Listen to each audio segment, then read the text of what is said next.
Cape Breton fiddle player Colin Grant is on a tour of Scotland and Cape Breton to discover the musical and family links that are at the source of the music he plays.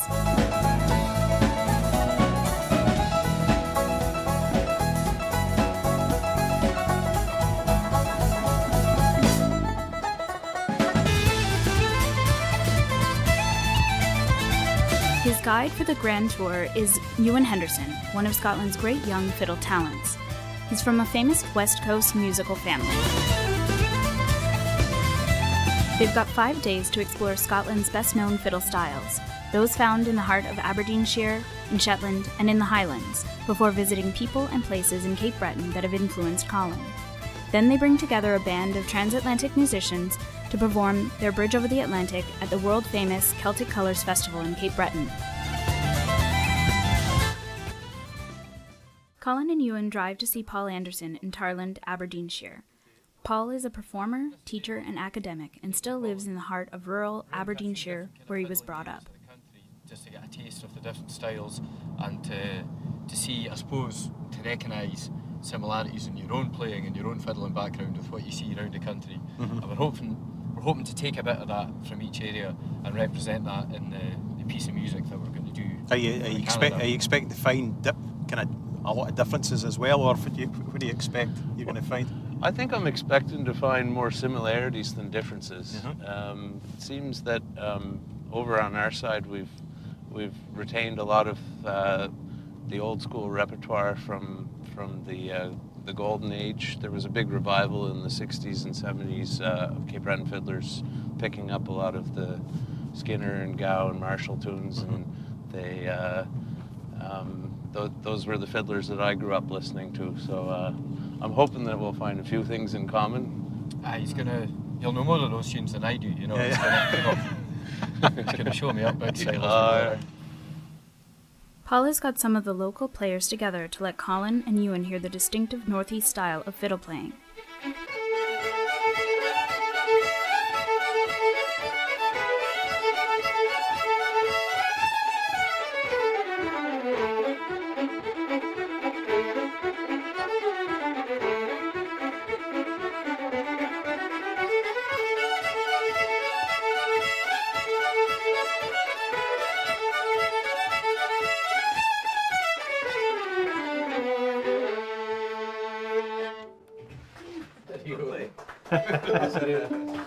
Say for example Colin had come over here without any knowledge of Scottish fiddle music. Obviously that's not the case, but if you were to characterise your kind of local style here for him, how would you sum it up?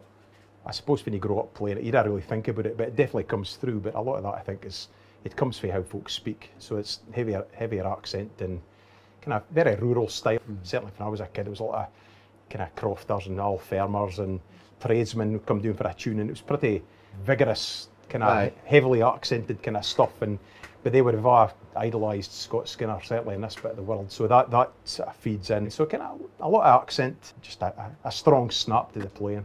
Just a bit of life, I suppose, what you try to capture. The tune we were playing earlier, the Duke of Gordon's Birthday, Colin was saying he's got quite a different wee twist on it, the way they play it in Cape Breton. So I thought it might be good just now if you played it strongly in your own native style, and then we'll get Colin to do it afterwards. Yep. Not at the same time. I'll be in that'll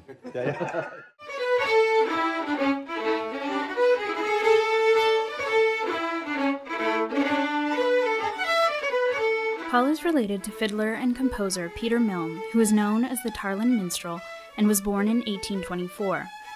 Milne was one of the greatest fiddlers of the 19th century, despite being buried in a pauper's grave in 1908. The people of the area paid for a monument, a fitting tribute to one of Scottish fiddle's greatest composers.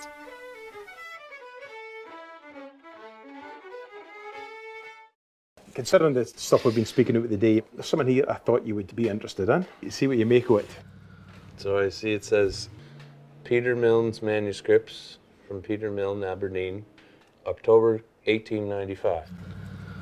Oh my goodness gracious. Yeah, a few years ago I had a research post at Aberdeen University at the Elphinstone Institute, and part of what we did was we took out a collection of previously unpublished Northeast music, but All right. There was a few Peter Milne tunes turned up, and we eventually got them all published. But these were never published prior to that. So, All right, so the music there's never been in any collections. Right. You can, that's as close to the man himself. That was coming out of his hand, as right out his head onto the page. I'm struck by how tidy his hand is. I mean, it's very elegant. It's beautifully dated out. For like an itinerant fiddler, he obviously was kind of well educated enough. Well, Tarland Primary School, you know, you get taught, tremendous education. I came across a local antiques place just down the road at Dinnet, and Dave, the guy who runs the place, said, "I've got something you might like. There's a Tarland fiddler's fiddle." So I'm trying to think of a fiddler for Tarland who might have had a fiddle, and I couldn't think of anybody. And I said, "Oh, you mean Peter Milne? That's the boy." So there's a letter along with it. It's not important that it's near Stradivarius, for instance. No, it's an amazing thing to have. To have in your possession, but to have it back in Tarland as well. That's brilliant. But you don't mind if I take her for a test drive? No, you take her out for a run. Well, maybe I'll try this one out here. John David Turriff Strathspey. All right, here.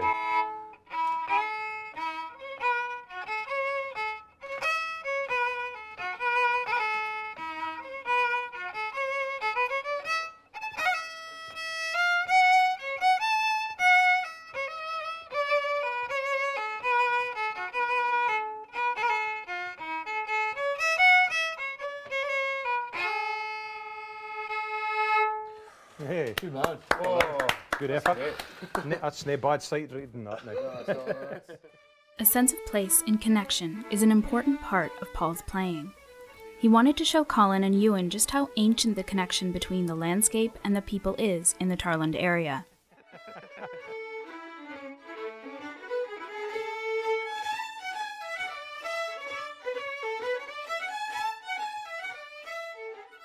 This is Tamnaviri, easily the oldest man-made site in the district. It's probably between 4,000 and 5,000 year old, which is a fair age. It's typical of the stone circles in the northeast of Scotland. It's an area with a long fiddle tradition as well. We're just looking down on the Muiragellin, which is down there. There's a great Peter Milne fiddle tune, and he worked there as a cattle herd when he was a laddie. Right. So he obviously made a big enough impression that he felt inspired to write a tune. So I quite often write music up here. It's kind of peaceful, quite inspiring looking over the landscape, and you're very central, and I just find it quite an inspiring place to be. And I don't feel like I ever write on it. It just feels like it kind of flows out. You kind of have a sense of continuity and roots where you belong. Aye.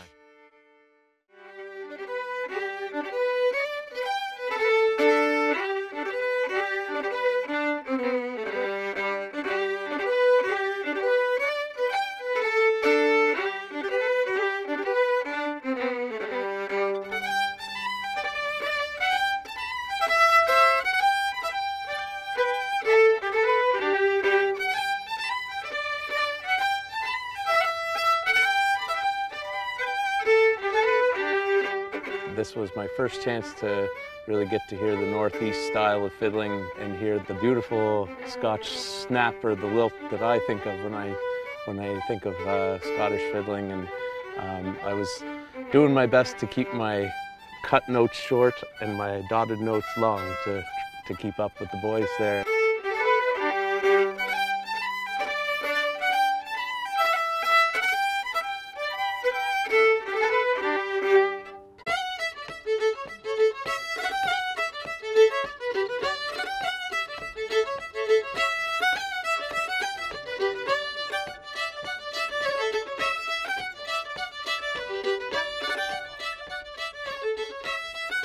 Day full of highlights. We got to read some of Peter Milne's original manuscripts and see some of James Scott Skinner's original manuscripts, and then play Peter Milne and James Scott Skinner tunes on Peter Milne's fiddle. And for the fiddlers out there, that might feel like me, it's kind of like finding the Holy Grail. Fiddle music is one of the keystones of Shetlandic culture, and the very different landscape of the Shetland Isles has created another distinctive Scottish fiddle style with Scandinavian, Scottish, and Irish influences, reflecting the outward-looking nature of the islands.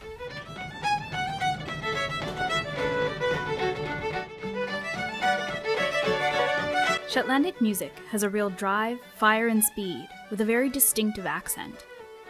Colin and Ewan met two Shetland fiddlers, Chris Stout and Ross Cooper, along with Cape Breton's Scott McMillan.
Colin, we didn't have time to take a trip to Shetland, so we've kind of formed a bit of a kind of Shetland enclave here for the day with Ross Cooper and Chris Stout, couple of fine exponents of the Shetland style, and they're hopefully going to prove informative and entertaining with their tunes and their stories for us here. So we can hope. Dream on, dream on. So to get started, lads, assuming Colin had never heard anything about Shetland fiddling ever before, how would you describe your style and your crack on the fiddle in Shetland? I suppose the one thing that maybe sets Shetland music apart is maybe just the sound we use. We use a lot of combinations, different combinations of techniques. And I suppose we combine the ringing strings, the playing multiple strings at one time, with the kind of the upwards motion in the sound, that desire to make people want to dance.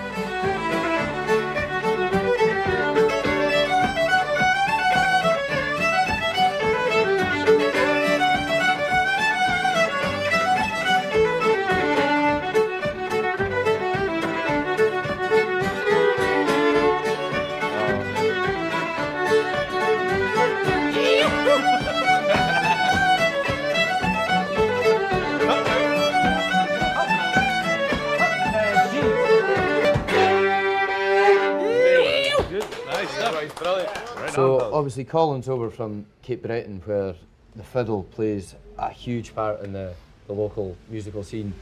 How do you describe the fiddle's place in Shetland culture? It is and always has been hugely important. It's like it's a kind of a cliche really now that they say that every house had a fiddle. Aye. So it's just been such an important part. It still is. Just growing up in Shetland, to learn the fiddle doesn't seem anything out of the ordinary, which is great. Having that strength of community and having it through music is hugely important. It's one that I know that myself and Ross and people that have come before us and people that will come after us are hugely proud of. It's an amazing thing. Brilliant. That's good shit. That's TV gold.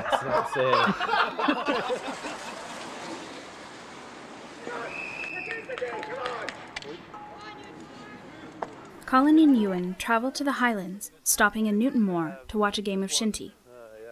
Newtonmore is where Colin's grandmother was brought up before she emigrated to Canada. It's an emotional trip, visiting places to which Colin has a strong family connection. My gran has this on her wall at home, I believe, 1994, right. The year I was born. So we've got my great uncle Jack, that's my gran's brother there, and George Campbell, of course. He's like the fellows with the red hair. We've got Curly, we've got Ian McIntosh. They're my home away from home. When I've gone over, they've extended beautiful hospitality to me and my sister and my cousins. And going back there is, it feels like a trip home just as much as a trip across the causeway. Colin's cousin, Norman Campbell, wanted to show the boys just how close they were to the heart of Scotland. We've stopped off at a spot you're wanting to show your Canadian relative here. Yeah, it's a place that's really close to our family's hearts, and when Colin's family are over here, they all love coming here, especially his grand-aunt Alice. So it's really nice to see him standing here today. This is one of their favourite places to come. Every time they get family over, they always come here to look at the view, looking right down the valley, Craig doing the background. So they'll be absolutely delighted to see you here today. Don't know if I can blame him for wanting to come see this view.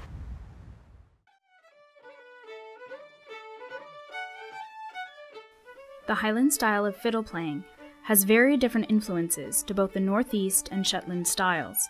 There's a strong connection between the fiddle, Gaelic song, the harp, and the bagpipes. Colin wanted to visit Ewan's fiddle teacher, Angus Grant, in Fort William. He's one of the greatest players and teachers of the Highland style of the fiddle. Angus, this is our friend Scott. He's visiting from Nova Scotia as well. It's nice to meet you. Hey? Hey, that's him. Oh, very welcome. Thanks for the invite. Not at all. Always pleased to meet fiddlers. How would you describe your own styles compared to the other ones we've been showing to Colin this week? Well, it's quite different from the East Coast style. It's more into the pipes and the old harper style. We use quite a lot of grace notes.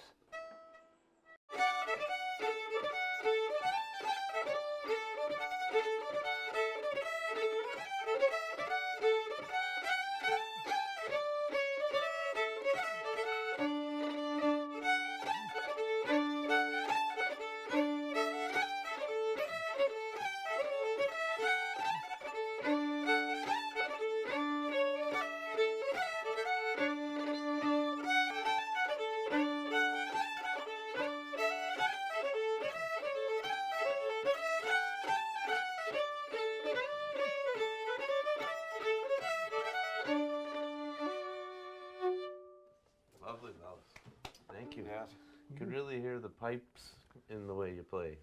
With, I would think so. Aye.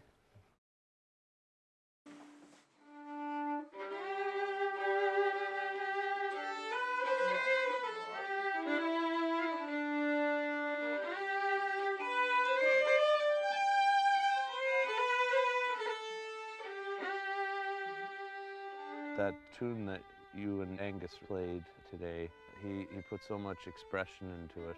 You could hear the Gaelic in it so clearly.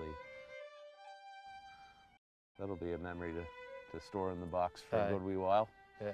Beautiful.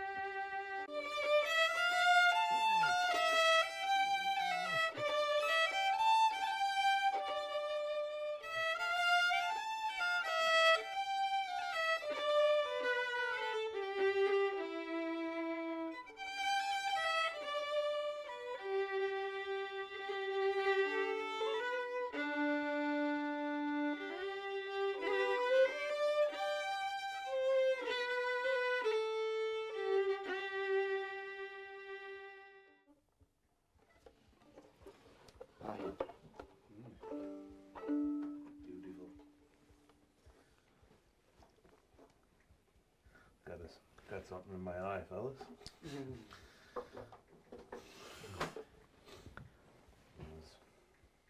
That's quite something. Colin wanted to explore the connection between the Gaelic song and fiddle playing more.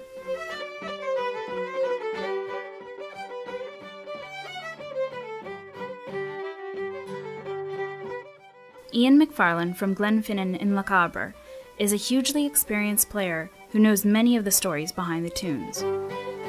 We had a cracking visit this morning with Angus Grant, and Colin, I think you were quite taken by his playing of Gaelic songs and slow airs on the fiddle. Is that a big part of your playing? Local ceilidhs, there was always people up singing, so you hear all the tunes and then you start to play them on the fiddle. If you're into Gaelic singing and if you go to a lot of ceilidhs, you'll hear the singers singing this older style, Sean-O's kind of style, where there isn't a time, there's no beat, and you just have phrases that get played out. And you know, I sincerely believe if you don't actually hear the song sung, you can't honestly play it as was. It doesn't matter how good you are at sight reading or anything. Do you fancy maybe giving us a wee example of playing a Gaelic song melody but staying true to the natural rhythm of the words? Yeah, okay. This is one that's particular to the Lochaber area. It's called a Chaim, which I know you know yourself. Yeah.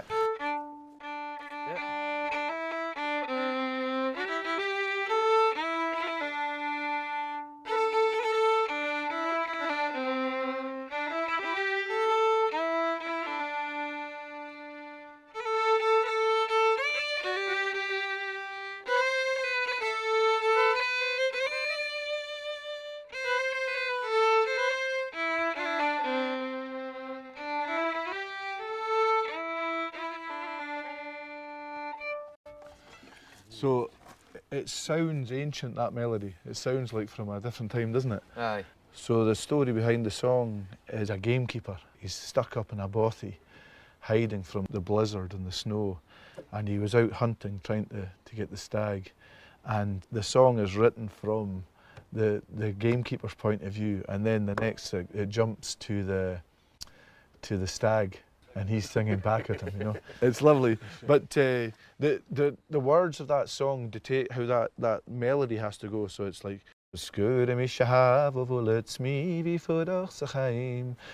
you can't play that. You couldn't, you know. So you've then suddenly got how your air goes there, you know, and you couldn't twist that into any other way. These things make playing slow airs really interesting. Yeah. And if you've learnt about the story, especially the young ones, if you try and get it into them that this is what this song's all about, suddenly they've got a reason to play the tune. We could maybe have a go at trying a slow Gaelic air altogether. And I think you've heard My Tune and the Harry before, have you? That's right. And it might be good with it being a local tune. Yeah.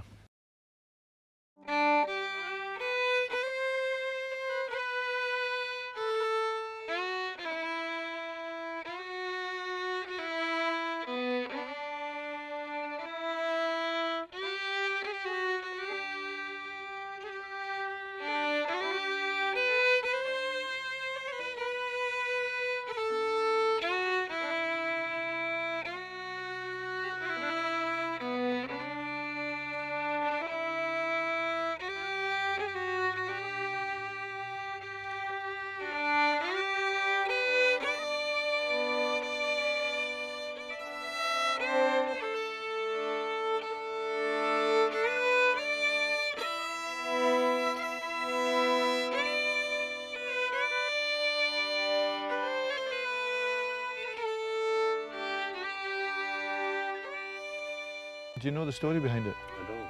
Well, when they cleared the lands and the immigrants went off to Canada, the song was lost here. And it came back many years later, and it's a popular song.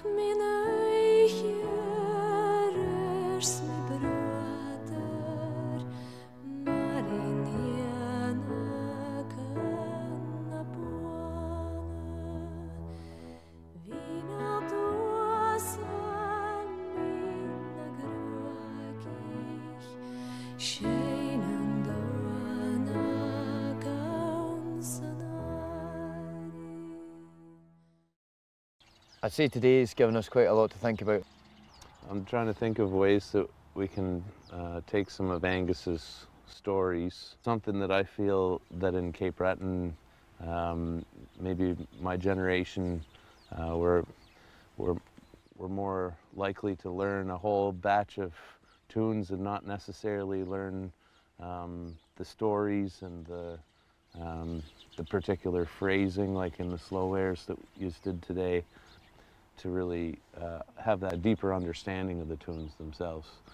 Well, we saw ourselves today sitting with Angus. You know, you get the tune, but you get the full background to the story, and it adds so much more to your understanding of and your enjoyment of the whole thing. Absolutely. It's Colin's last night, and they're not going to waste any of it sleeping. They head back to Newton Moor to play a gig in the Shinty Club.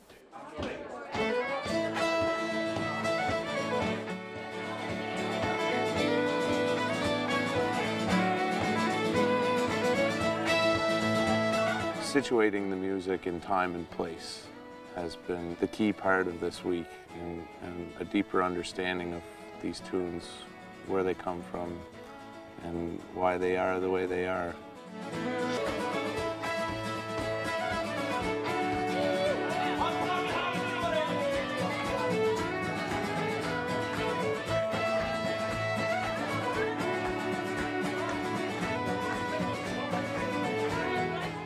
I feel so fortunate that I've had these opportunities. I'm going to take them home and do my best to share them around. The final stop of their Scotland tour is Seal Bridge, the bridge over the Atlantic.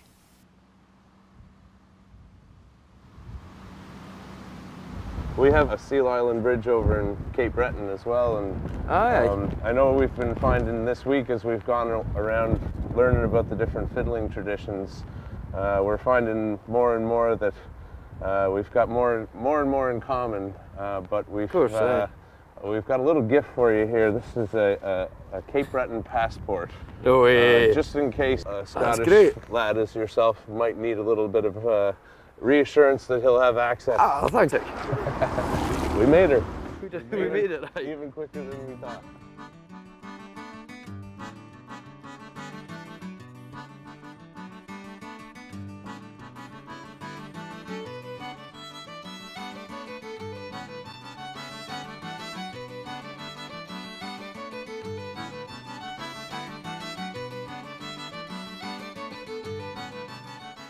I'm here in Pictou, Nova Scotia, to start my leg of the programme, my Canadian tour. Very appropriate place to start, as this is where the immigrant story started for many of the Gaels who came to Canada and made it their home, and indeed it's a very important place for the Canadian immigrant story in general. This is essentially their Mayflower moment, as you could call it, really, like they have in the States. And for me, that makes it a very apt, a very appropriate place to start my tour, as it's kind of making me think of the journey they had and how difficult it was for them coming over here on very thin promises of land and food and provisions that they were promised land and provisions that would last a year, but when 11 weeks later, after being at sea, there was only the land and there wasn't a word of the provisions and food they were supposed to have.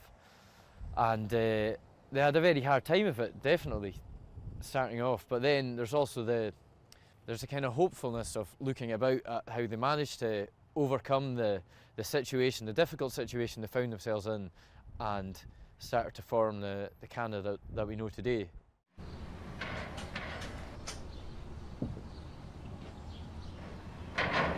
Before rehearsals start for the Celtic Colours Festival, Colin has asked Ewan to meet for a warm-up gig for the children of the Rankin School of the Narrows in Iona.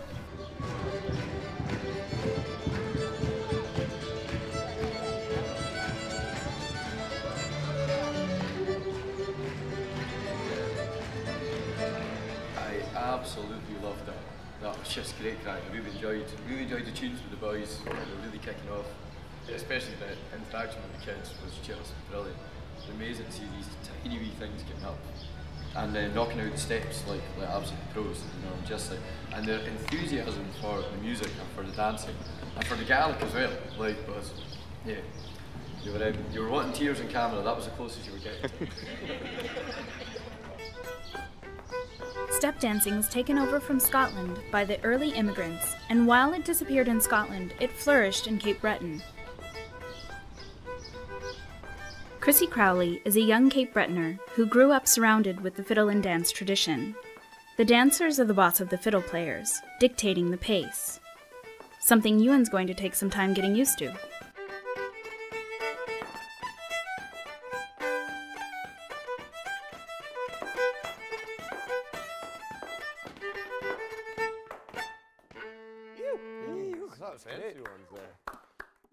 Traditionally for Cape Breton step dance, is it more about the visual effect of it, or is it more about the rhythmic effect of the feet against the ground? Yeah, it's all about the rhythm. If you notice, like if you've seen river dance or say a flashier dancing show like that, there's a lot of body movement, and in Cape Breton dancing, it's all about just the noise your feet are making. They always say close to the floor, so you're not lifting too high up. There's no high kicking or anything like that. Solely about the rhythm, so everybody has, they should have a straight back. I tend to slouch a little bit because I get into it and I get too relaxed, I guess. But yeah, it's all about the musical impact, not the visual impact. The visual impact of a dancer that is, you know, grooving and light on their feet and just nailing the steps. And you can't hear them, but you can see them. The effect of that lift on the playing for me is what keeps me going. It makes me want to put a little bit more groove into the between the downbeat and the offbeat, a little bit more accent on the offbeat, so that they have a little extra hop to work with, I guess. You're right, yeah. You don't hear their feet at a square dance because you're hearing hundreds of feet and it's just a big volume of noise. But when you see the shoulders going, right, you know you're doing a good job. And when you see them swinging in the jigs, you know you're playing a good jig. If they're a little gloomy looking, then you know you're not doing your job as square dance player.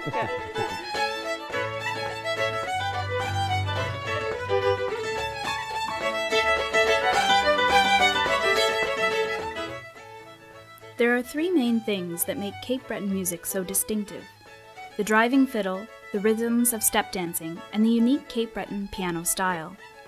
Mabel Chisholm McQueen is described as the queen of the Cape Breton piano, the person credited with creating this unique style.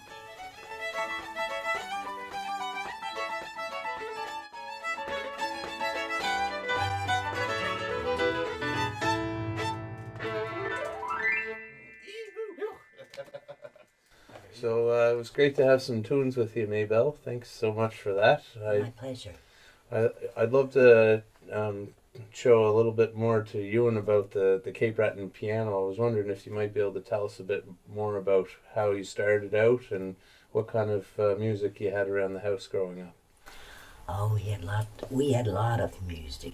When I was 9, I was putting chords together and of course I was playing solos too, the same music that the fiddlers were playing. And there's a whole piano there. There's 88 keys, eh? And so I said, well, my God, what are they there for? So that's when I started to use more and more, you know. Then this, what do you call it? Jerry Lee Lewis? This Jerry Lee Lewis thing came into it. And it was up and down and up, and that was only a part of it, just a little here and there, to make dancers jump for joy, to be all over the place, because that would give them a lift, you see. And every time I turned around, I was finding something else I could do, you know. And, well, that's how I started, and that's how and that wasn't yesterday. The Cape Breton piano style is now famous all over the world, and we're big fans of it in Scotland. But I taught a lot of them. So is that kind of where it goes back to, really? Yeah. And I love doing it because I had nobody to teach me how to chord, so I made my own style. Yeah. And then everybody else started picking it up. And I was very proud of that. I love the way that you play so openly and so freely, and some of the slow airs you have a touch that the phrasing is just you can't replicate it.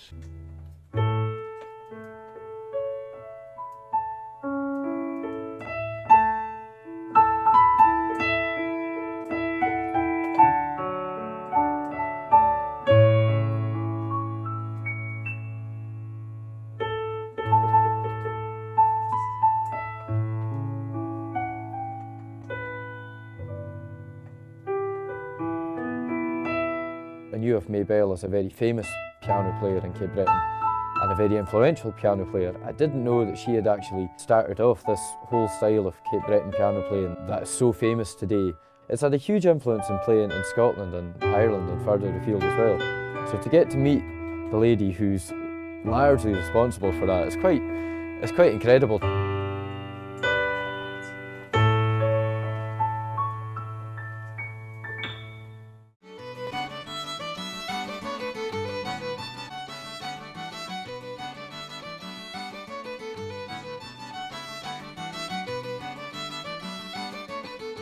Right, Ewan, so here we are on top of Kelly's Mountain, and we're overlooking the St. Patrick's Channel here, the St. Patrick's Look-Off, and right here we have our very own Seal Island Bridge.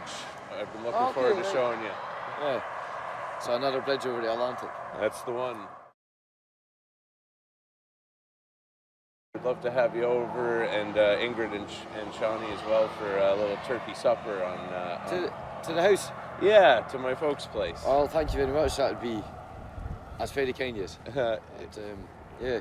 It'd be great. I'd enjoy that a lot. Mum stocked up this year. She got 2 turkeys. Right. Aside from my father and I. I'll only need one.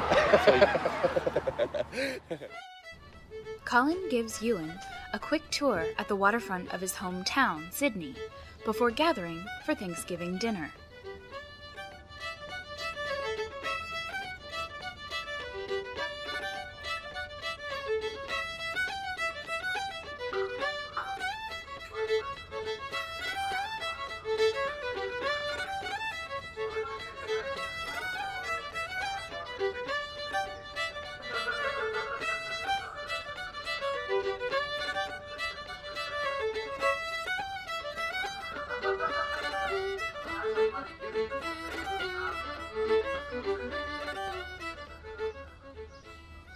Cape Bretoners are rightly proud of their heritage and traditions, and Colin wanted to show Ewan where he had learned his skills. So we're here at the Gaelic College, which for me is a very special place. I started lessons with a great fiddle teacher by the name of Sandy McIntyre. He encouraged me to come in the summer of '96.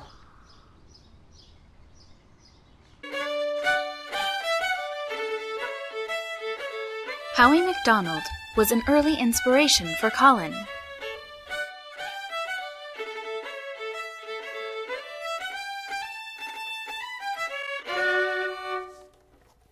It's nice to get to have some tunes with you, Howie. This is my buddy Ewan. Hello, Ewan. How are you doing? Very good, very good. I know your people.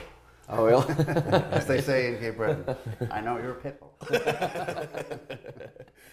Yeah, so we've been going around exploring a bit about the fiddle tunes over on Ewan's side. We got to have some great visits with some fiddlers in his neck of the woods. And I've listened to a lot of your music growing up, and you listened to a lot of Winston Fitzgerald. Mm-hmm. Now, by proxy, I listen to a lot of Winston as well. Can you tell us a little bit about starting out on the fiddle at home? I was pretty impressed as a child with Winston, so I tried to learn the style, and then quickly realized that it was way above me. So I abandoned it and started playing piano for a while, and our parents used to drive us up to the square dances in the country, and they'd park underneath the window, and I'd listen from the outside.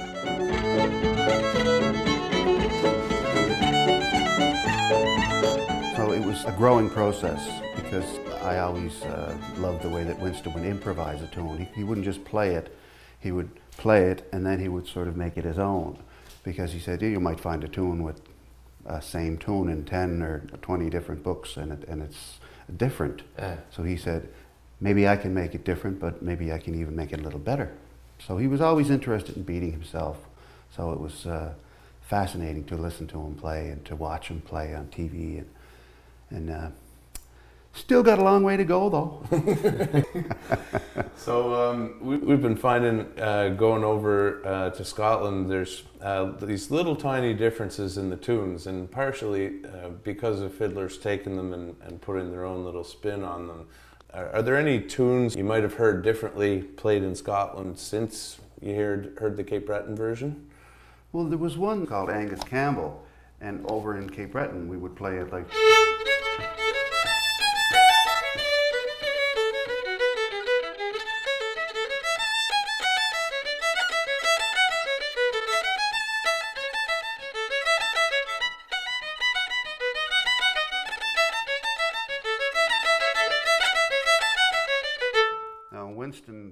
recorded that. I think he found it under a different name. Was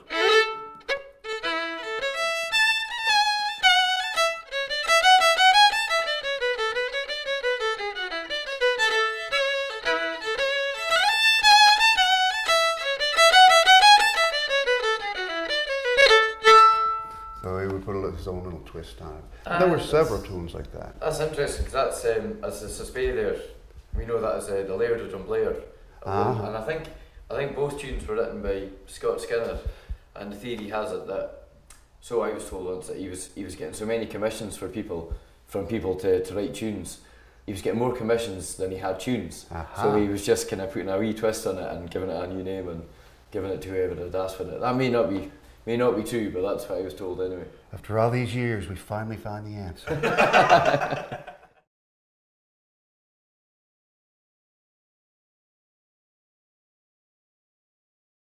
The Gaelic College was an instrumental part for many younger musicians, dancers, Gaelic singers, drummers, pipers, Highland dancers. Now it's the home of Celtic Colours, where the main office is, and of course where the festival club is. The Celtic Colours Festival has taken place on the island of Cape Breton since 1997, showcasing both local and international talent. It's our big musical family reunion every year, and it's the time of year that we get inspired for the winter to come up with new tunes. We get to hear all kinds of wonderful musicians and work with them sometimes. So it's something we look forward to big time.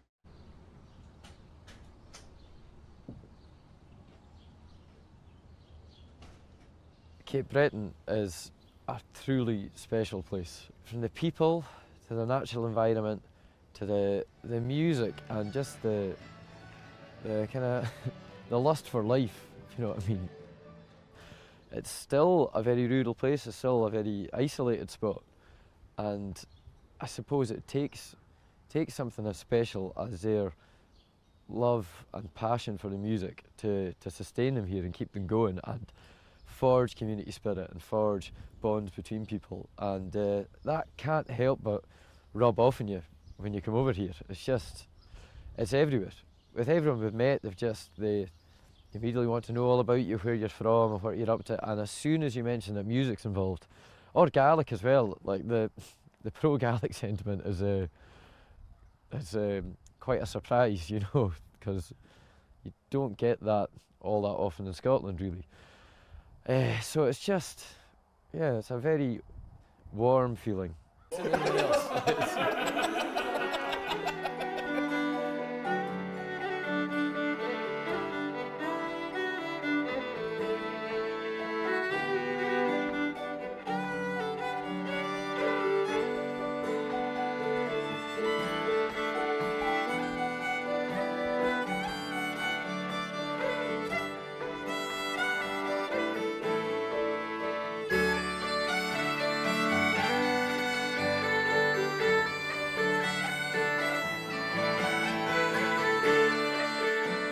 But I think we're on the right track.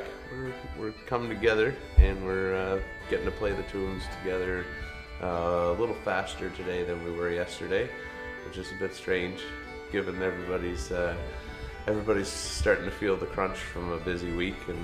But these are all pretty talented players. It's a real treat to have tunes with them, and it's going to come together nicely for tomorrow night.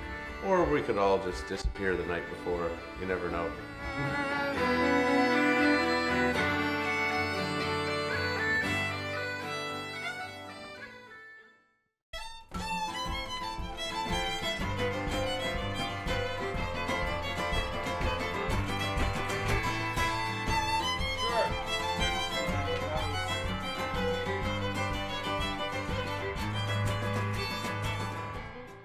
So, a couple of weeks ago, Colin came over to Scotland and paid me a visit. And this set reflects the journey we had that week. We've called it the Tour of Scotland set. So, if you've never been to Scotland, you might never need to go after this set.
I have a full heart, full of music, full of new knowledge of history that I'm not sure if I would have acquired if I weren't able to experience this week here at home with a fellow like Ewan.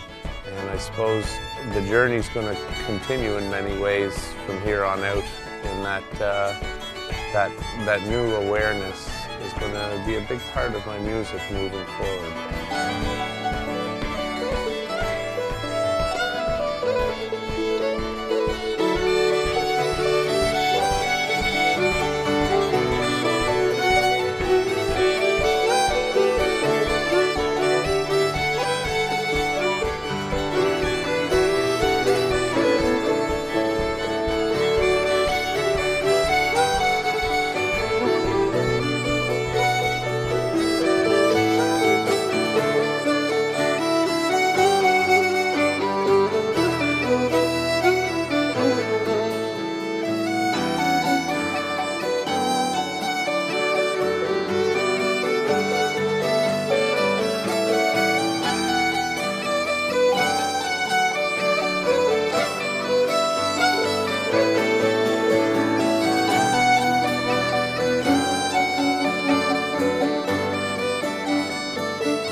Now we've personally re-established this connection with the people, with the music. I don't want to let go. I have to go home. I want to go home, but I don't want to leave these people again. It's like we've gone to all this bother to re-establish the connection. I just want to kind of keep that bond strong, so I don't know what we'll do. A bridge might be a start.